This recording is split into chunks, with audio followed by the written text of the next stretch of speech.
This is Hooks and Hammers. Let's get into it.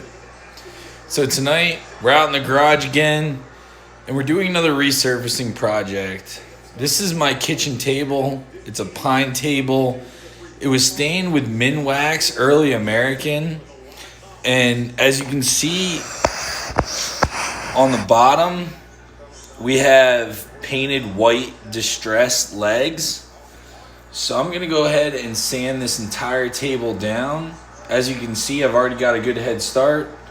We're gonna go ahead and sand down the white legs and stain this whole table Early American. We're gonna continue to wrap up phase one of sanding with 80 grit coarse grain sandpaper.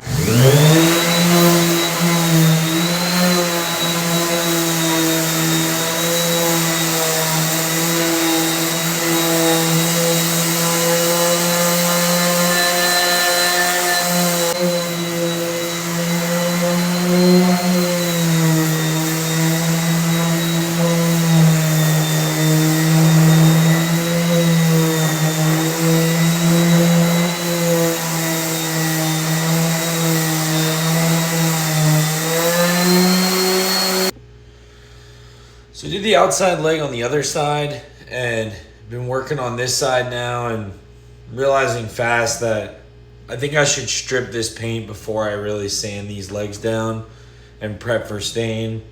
Drop in the comments some of the best products that you've used to strip paint. And as always, thanks for watching, and until next time, stretch your limits.